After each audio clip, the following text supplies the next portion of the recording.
We are live, baby. Let me try to get on yours.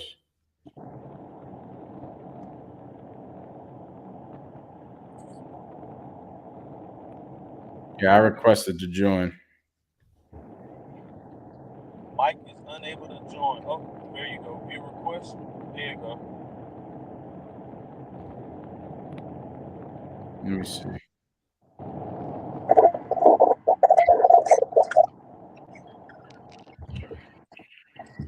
Yes, sir. That ain't Echoing? bad. Is it echoing? A Yeah. little bit. Nah, we gotta exit that shit. Yeah, that's just crazy. Nah, it's all good. We can just kick it on this.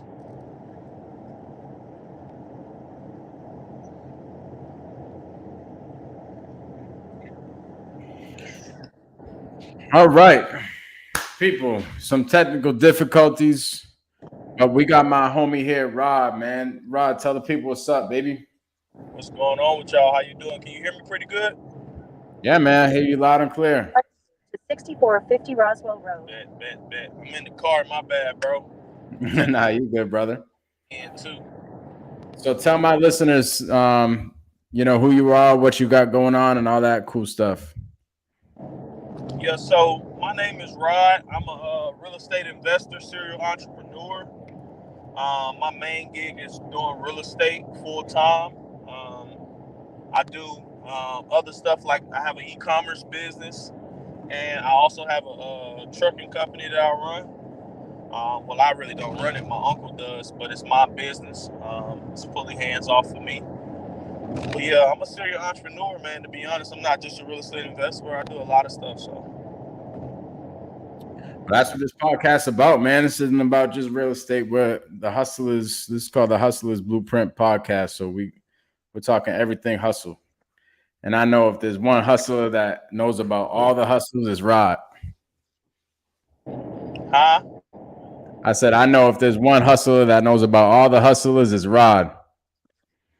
And man of many talents, I can tell you that.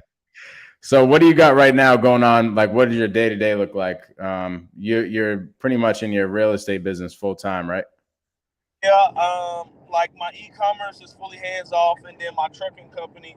The most I got to do at the end of the week is pay guys on my trucking company, but for the most part, it's just that hands on for my real estate company, training my acquisitions, managers, and a little bit of training here and there with my cold calls. I don't really train them much anymore. That's kind of fully off. They pretty much do as they want. They get the job done, but for the most part, it's just training. My acquisitions team, getting them to a point where they need to be at. Got it. So right now you're reaching out to homeowners looking to see if they'll sell their property, and you're looking to plug yourself in there somewhere, right? Yeah, I mean, we buy, we fix and flip. We buy and hold, fix and flip, and wholesale. Novations, and we'll even list properties, right? So I'm a licensed agent, but I'm inactive. So I don't use my license to actively list properties. I just use it. I got my license for the knowledge for the most part. Hmm. So did you start off as an agent just to try to dip into the business? Ah, nah, I started off as an investor, bro.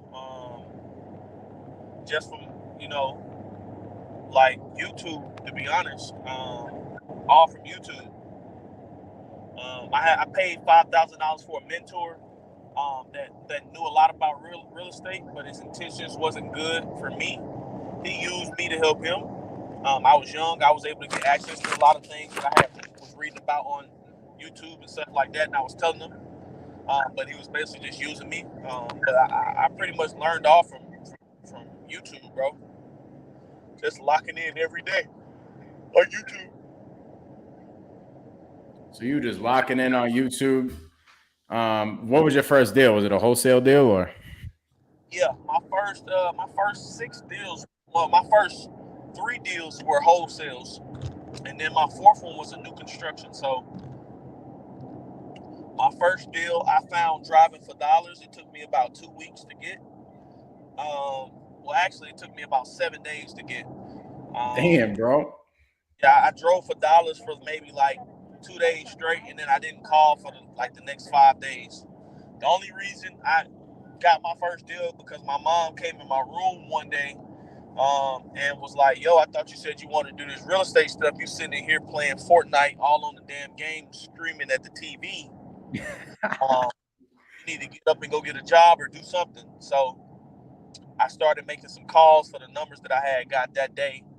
And I got 7 people to answer the phone. None of them was interested. Well, one of them was interested, but he said he had to talk to his wife. So as we know in the real estate space, when somebody said they need to talk to their wife, they normally don't want to sell. Mm-hmm. So he told me, yeah, I'll call you back. You know, if she says she wants to sell. I'm like, all right, cool. Hour later, I get a call like, yo, Rod, we gonna sell it. And I'm like, huh? He was like, yeah, my wife says she wants to sell. And I'm like, sell what? You know, I'm back on Fortnite at this point. Like, you know, that house we was talking about, and I'm clueless. Like, yo, what are you talking about, man? Who is this?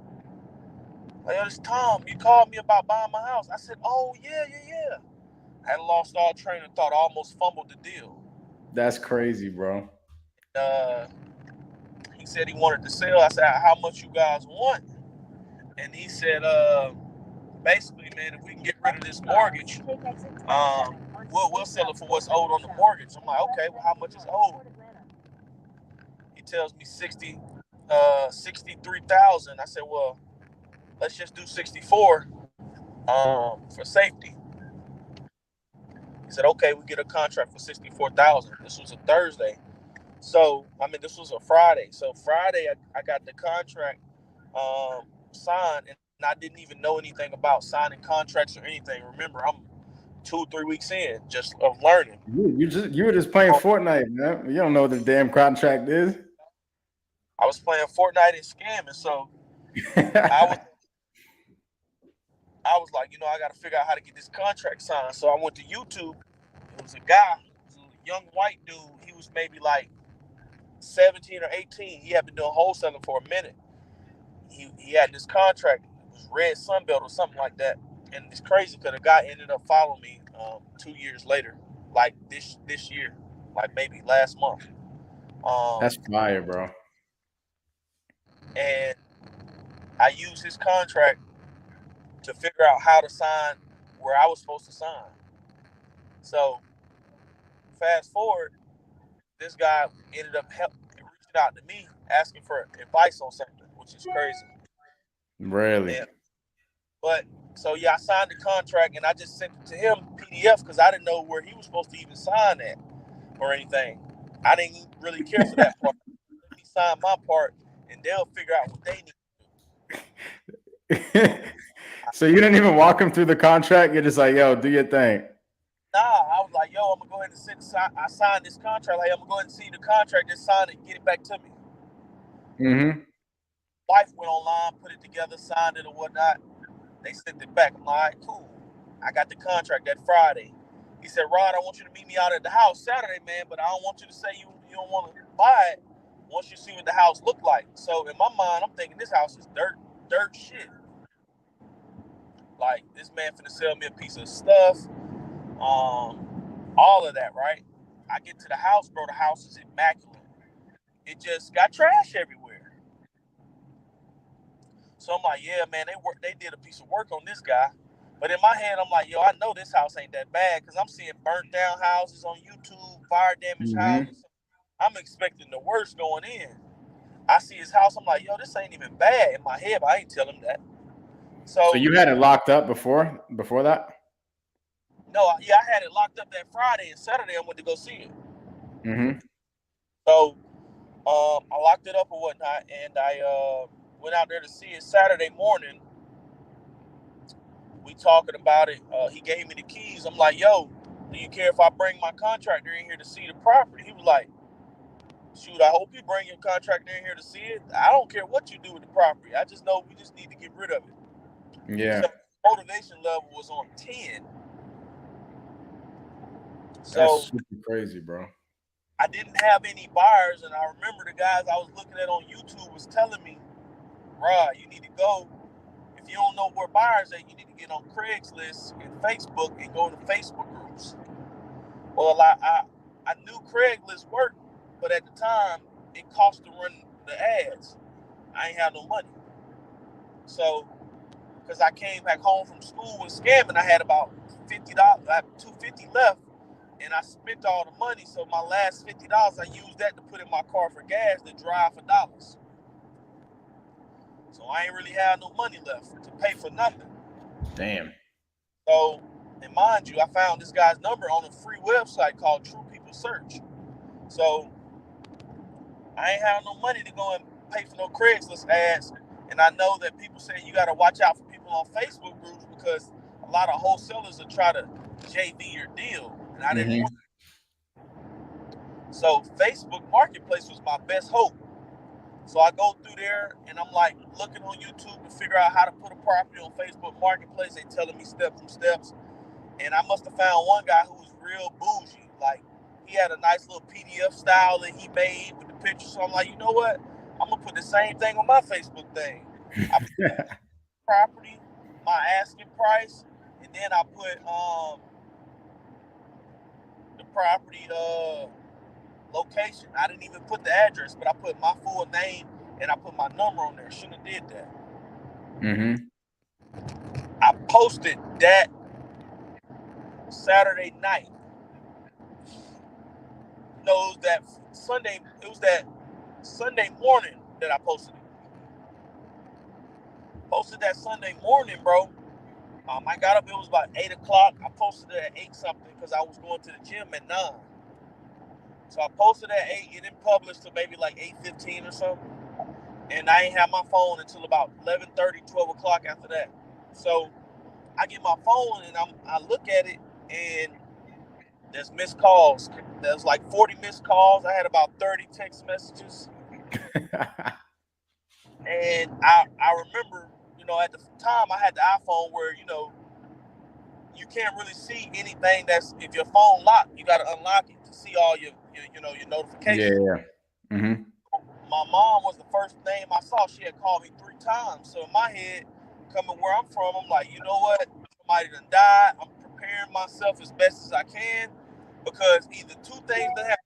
Somebody died or somebody done got locked up. And my mom done called me 3 times and I see all these messages. So I'm thinking the worst at this point. Mm-hmm. I called my mom back first, like, what's going on, Mom? She like, what you mean? I said, man, you done called me 3 times. What's going on? She said, nothing. I needed help taking the groceries out the house. I was looking for your little brother. I said, that's it? She said, yeah. I found him, though. He was up the street. So I'm like, man. God, hey, what's the other people? What's going on? I said, Mom, I don't know. Let me find out. I'll call you back. I'm looking through my messages. Hey, I'm interested in buying the house. Hey, do you want to sell the house? All the messages come from Facebook Marketplace, Messenger, and phone call. I'm like, why the fuck they calling me about this? And I realized, man, I done put this house I got under contract up. So I'm sifting through, bro. I got about 40 people to talk to on phone call, text. I'm responding back to everybody messenger like, yo, meet me at the house Monday. Meet me at the house Monday between 2 and 3 o'clock. Only time I'm showing. Right?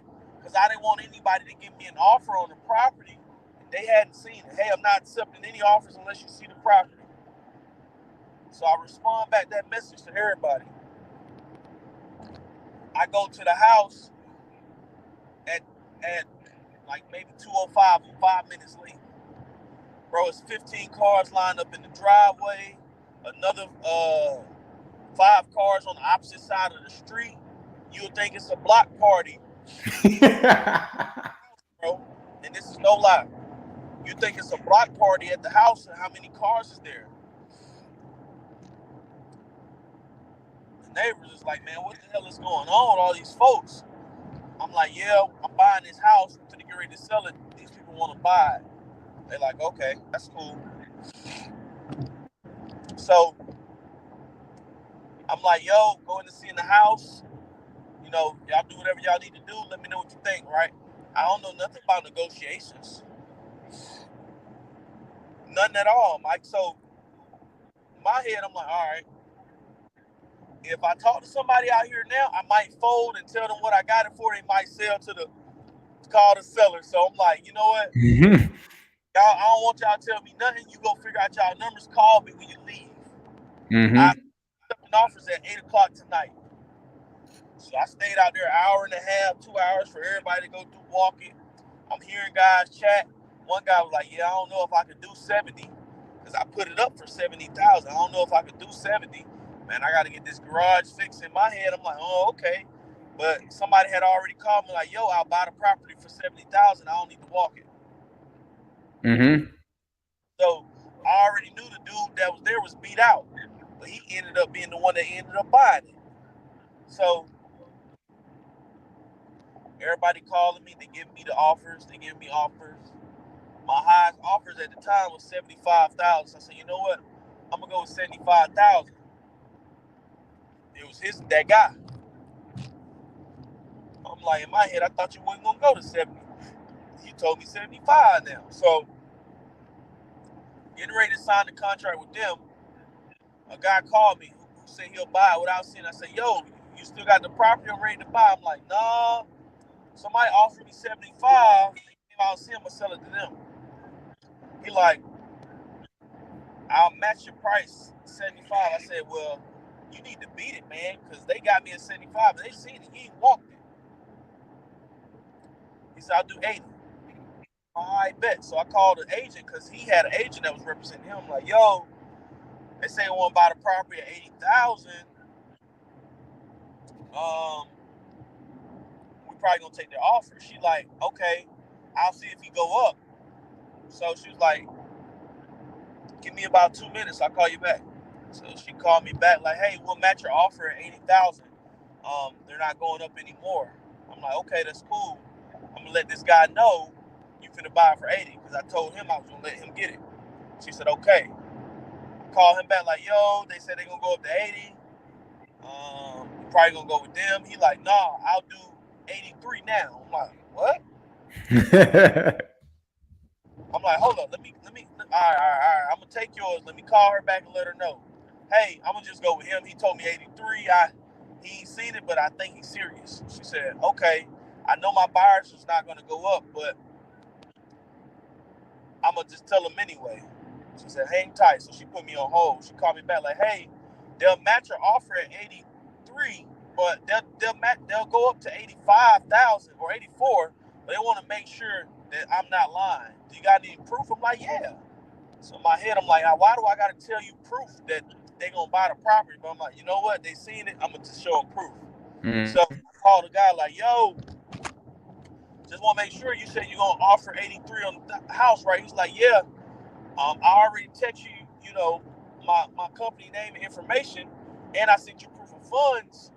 If you send me your wire instruction, I'll wire you $10,000 EMD right now. I'm like, all right, cool. Let me just make sure my partner ain't sold the deal yet.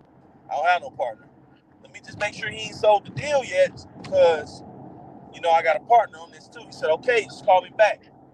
She was on hold the whole time. So she's like, okay, I'm gonna let my buyer know that we're gonna go ahead and get this. She called me back like 3 minutes later, like, yo, we're good to go. We're not going up anymore. Send the contract right now. We're gonna cancel. So I don't care. She went to see the property. They don't need that. I said, how many more times you gotta see it? They don't need to see it anymore. They're good on the price. All right, cool. I locked the contract in with her, 84,000. She sent me the assignment agreement because I didn't know nothing about the assignment, so I asked her for help. She sent it over to me. It looked good. Everything was fine. Sent it into the title company that same night. It was about 9:45.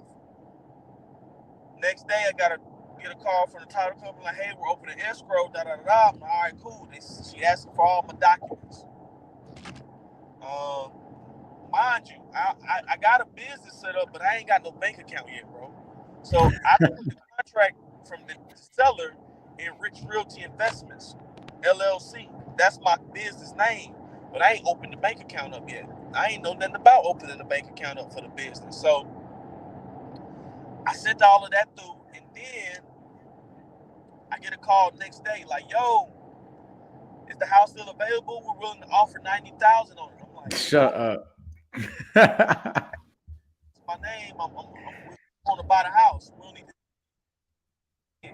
I'm like, I'm sorry. I just sold it for 84. I wish you'd call me earlier. She said, dang it. Okay, let me know if you got anything else you want to buy. I mean, you want to sell. So, mind you, I still ain't got no bank account, right? So, I talked to the attorney, the lady. I told her, like, hey, ma'am, what do I have to do? I don't have a bank account yet. How do I go and do this? So she was like, you got to go to the bank and get your documents. But you're supposed to already have that set up. I said, well, can we switch it to my name? She said, no, it has to be in the business. At this time, I ain't know nothing about amendments or nothing like that. I could have went back to the seller and switched it, but I ain't know nothing about that. Mm-hmm. So I go in the bank. Now, mind you, I'm already don't have no money. I got maybe like $1 and some change left. I was gonna use that for Taco Bell, get me some burritos and call it a day. I got like $1.32 my Regions account. So I go to Regions like, hey, I want to open a business bank account up. Da da da. She was like, okay, that's cool. You need $200 to open up the account. I'm like, how the fuck I'm gonna do that? I ain't got $200, so I know with Regions Bank, I got the overdraft thing set up, so I can go pull out money and overdraft the account. The most I can pull out is $250. I pulled that $250 out, overdrafted my account. So now I'm in the negative on my business. I mean, on my personal account. That's nuts, bro. 100 to get the account started. Now I got like $40-some and some change. I use that to put back in my gas tank. I'm driving for dollars some more now because I need to get some more deals or whatnot. I got this one locked up. It's ready to go. Ended up closing that deal like 4 or 5 days later. It was a quick close. They ran title like in 2 days or something. We were good to go. But they cut me the check in my personal name. Well, I asked, can they do a wire? They said, no, they only can do a check. So being that they was only able to do a check, I had to get a check. They did the check in my personal name instead of the business and realized they made a mistake like an hour after I had left the house. I mean, maybe like 15, 20 minutes after I left the closing. So I had to turn around and get it back in the check in the business name. So I'm halfway to the bank and I get a call from the title company like, yo, turn around. We got to cut you this check in your purse, in your business because you ain't got, it ain't in your personal name. So I had to go way back to the title company. I'm thinking when they call me, I'm thinking, yo, they taking the deal away from me. Like the sellers found out I made $20,000. I'm freaking out at this point. So I'm stalling trying to go back. And the title company closes at 5. My bank closed at 5. And it's 4:15. So I'm like, I'm not going to make it in time to cash this check. And I'm broke. I ain't got, like, you know what I'm saying? I need this money. So I go back. I'm like, yo, what's going on? She was like, we just got to cut you a check in your business name. I'm like, cool. I know the lady told me it's going to take 15 days for that check to cash because it's a new account. And I'm bringing in $20K. They need to know where this money coming from. So that really fucked me up. I'm waiting 15 days, but they cut me like maybe 1,000. So I got my account afloat. You know, they cut you back a few after a couple of days. Yeah. Give you a little kickback. So I got that going. That same week, I was driving for dollars again. I had ran into a builder. Was like, you know, I buy lots and I'm building new houses. So if you got any lots, I'll buy them. I'm like, all right, cool. You know, I got a few things that I'm looking at. So I found a lot 2 doors up from my first house that I get under contract. So I skip traces the same way I do that house. I called the lady. She was like, yeah, we'll take $7,000 for it. I'm like, all right, cool. So I asked the builder, like, hey, how do you run numbers on lots? He was like, well, basically, we don't want to pay more than the assessed value. So the assessed value on that house was on that lot was $20,000. So I know he'll pay $20,000 for it. Mm-hmm. So I'm making 14 off this guy. I'm like, yo, I got this lot right here for $20,000. What you want to do? He said, does it have a slab on it? I'm like, yeah, it does. I sent him a picture of it. He was like, but it's cracked. I need to figure out if it's buildable or not. I'm like, all right, that's cool. He get an engineer or architecture out there to run the laser, and all he had to do was fill in the cement and get it passed. He spent like $2,000 to do that. So it's cool. He was like, yo, Rod, how much you say you want for the house? I said, I want 20 for it. But let's do this. I'll take 14 for it if you teach me the fix and flip game and pay me my other 7 on the back end or my other 6 on the back end. You're like, done deal. So, but I said, but look, I need you to cut me this check to my personal name instead of my business because I needed some money in my personal account. So that's what happened. I ended up doing my second deal. It was a lot with him. And through that process, he built the house in 60 days.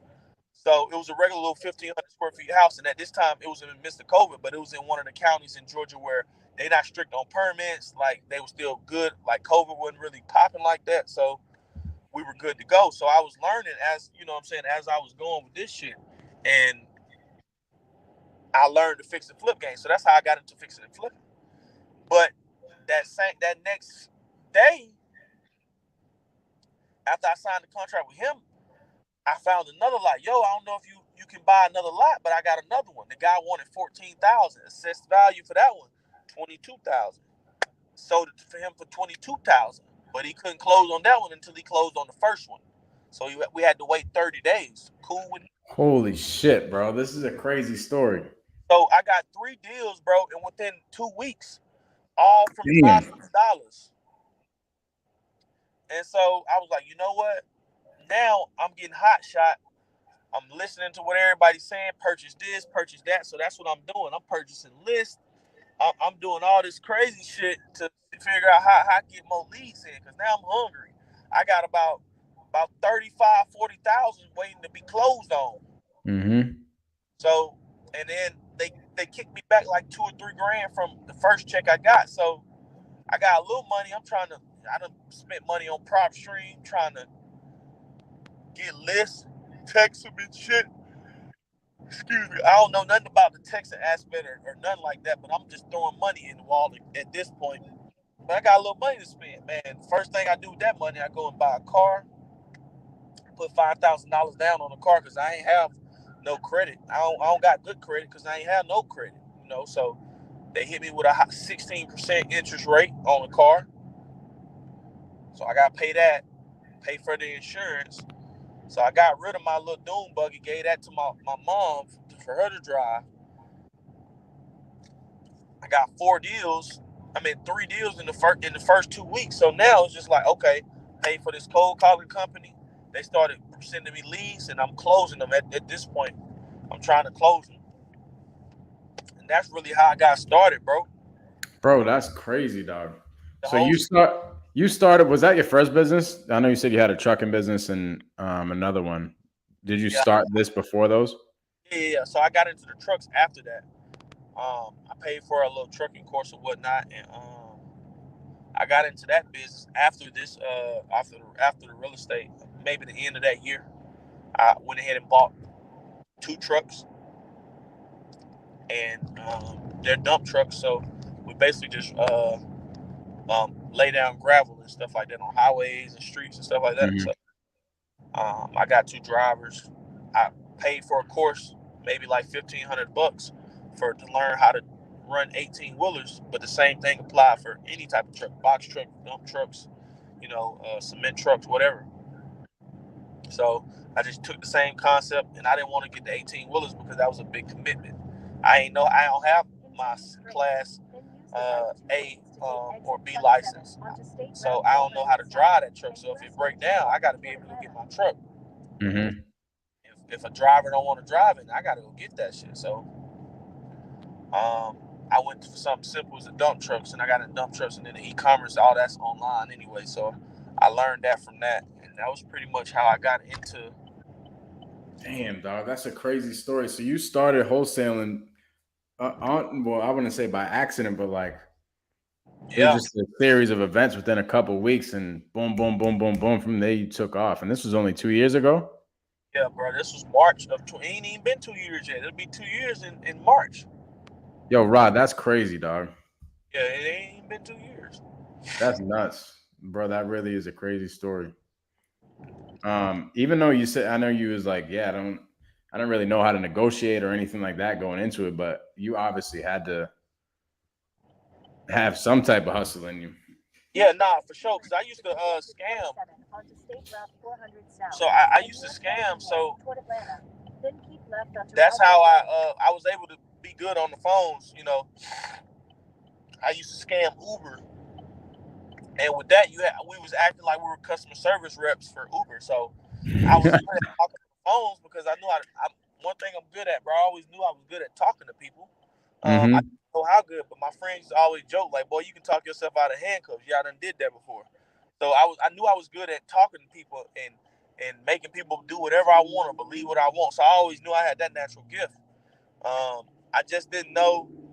I ain't really know much about the negotiation or nothing like that because I never read up on anything like that. So I knew I was good at talking to people. So that's how I was learning.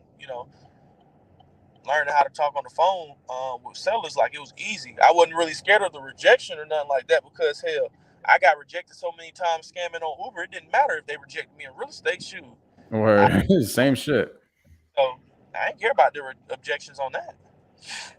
Yeah, because that's like natural, bro. For you to just do 2 or 3 deals within 2 weeks, and especially the story from your first one, the way you got yourself through that one, bro, that's crazy. That ain't something that any regular person can just go in and do. And that's what I did. So, like, a regular person is gonna sit there, they're gonna have the contract, they're gonna be like, well, shit, what do I do next? I'm just gonna go put my head in the sand like an ostrich, right? Like, Yeah, like me, I got one thing I always have is hustle, right? That's kind of what I always had. So it's just like that hustle ain't going nowhere. It's just the same thing applied. The only difference was, man, they was telling me you can get paid from this by talking on the phone with people. I needed to figure out how to do that because I was getting paid by talking on the phone, but it wasn't legal. you're worrying. Now the So shit's legal. I had to get this legal stuff going. So when they told me that, I mean, it was free game from there. I was a gym rat, bro. I'm an athlete, so I had to. All right, I need to learn how to get on these phones, say what I need to say. Hell, a year in doing 300K in assignment fees, I still ain't know what the hell I was doing. But I was out there taking risks and it paid off. Yeah, bro. That shit definitely had to come from your background plus sports. I played college ball too, so all that shit plays a factor in business. Nah, for sure, bro. That shit goes right into being a leader. You know, when shit hits the fan, you're the one that can make that shit happen. And that's what sounded like what happened on that first deal. Exactly. That's First couple. Actually, the first freaking 100. That's all of them, right? But that's fire, bro. You know what's crazy too, though, is when you go from doing what you were doing with Uber to this, it's almost your ability to just be free and put yourself out there when you're doing something that's legal. It's like it's night and day. It allows you to just roam how you want to roam and really be great at the shit, right? It's something that you can put out there and put yourself on the forefront more. Yeah. So did you feel that when you kind of transitioned? You're like, yo, this is fire. I'll build a crazy audience. Like, So there's a few guys. I tell you a few guys that I watched in the industry, right? The first person I came into was Max Maxwell, right, and then the second person was Jerry Norton.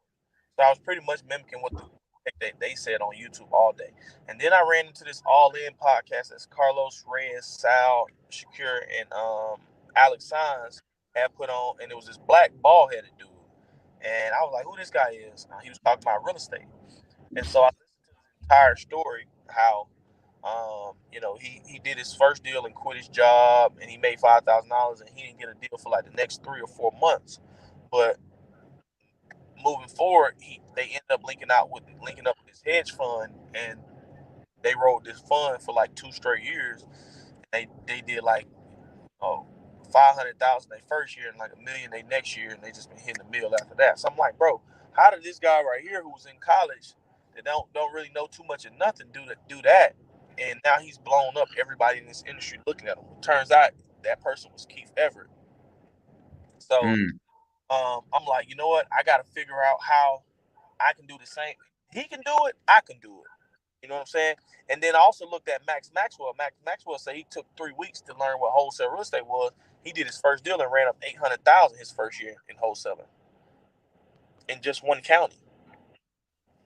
So I'm like, now they can do it, I can do it. So I always looked at myself like, you know what, bro, you a real smart person. Like, bro, I got a master's degree. Most people don't even know this. You know what I'm saying? I got a master's degree in healthcare administration and a bachelor's of business administration and marketing. I'm a double major. People don't even know like how smart I am. Like, I use my street side because that's just in me. You know what I'm saying? But I use that to apply to what the freak I do in my everyday life. So it was like, you need to use your gift and use it right. So I knew, like, I always told myself, bro, I'm going to blow up. I just didn't know when it was going to be. You know what I'm saying? And so how that was going to happen. Yeah, I just kept that in the back of my mind. Like, I knew it was going to happen. I just didn't know how I was going to get there. But I knew it was going to happen. So I always kept that in my mind every time I got on the call. Like, bro, you came from nowhere. You ain't supposed to be here. You know what I'm saying? Like, it times where my life was on the line, bro. I wasn't supposed to be here, but I kept going. I didn't give up.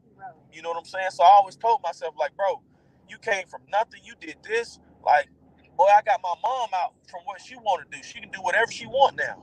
You ain't supposed to be here, but you here now. So make way while you here.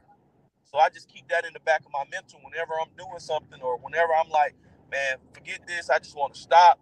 I ain't got time. Like, I always keep that in me. Like, yo, you're not supposed to be here, dog. Half a mile, turn left onto Abernathy. So it's just like, that's what I keep. And I always knew I was going to be here. I just didn't know how quick and how fast it was going to happen.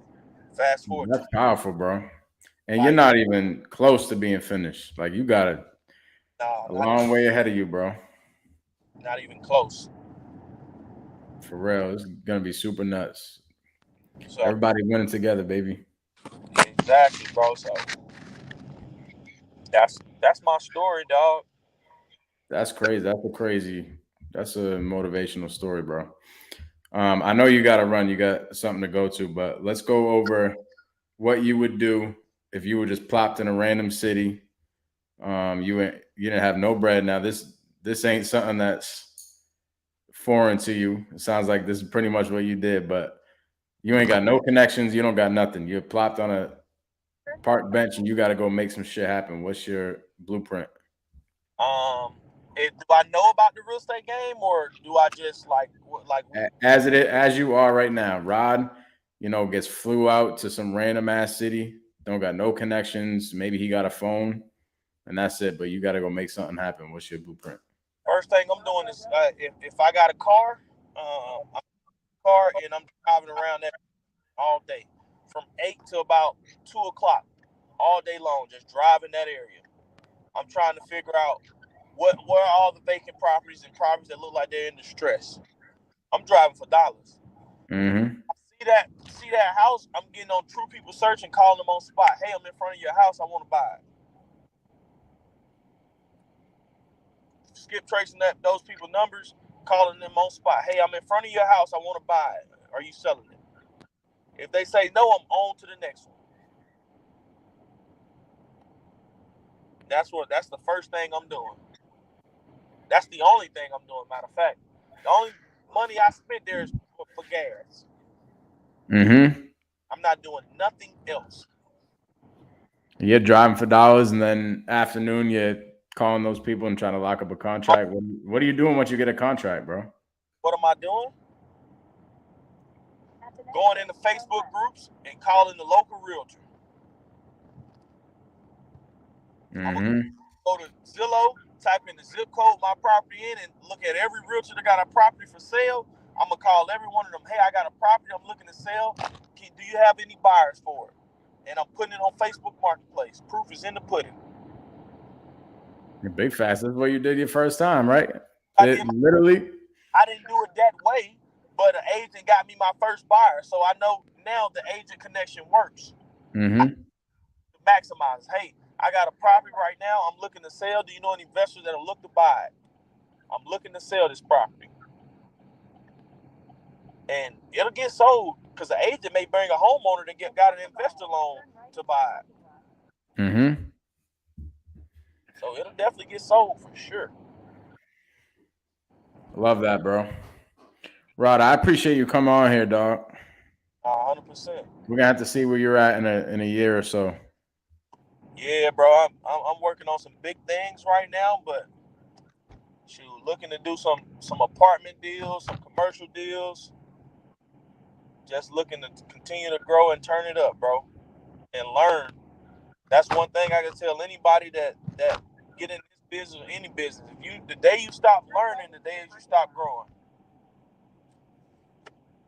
Love that. Yeah, give some sauce for like looking back at old Rod 2 years ago, or a little less than 2 years ago. What would you tell him?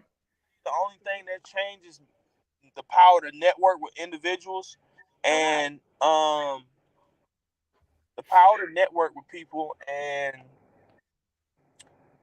just not learning enough, I guess I could say. Because, bro, I don't stop. Like, even today, like, I'm learning something new, the commercial joint, and I'm still studying for that. You know what I'm saying? Like, I'm still trying to learn that. But it's something,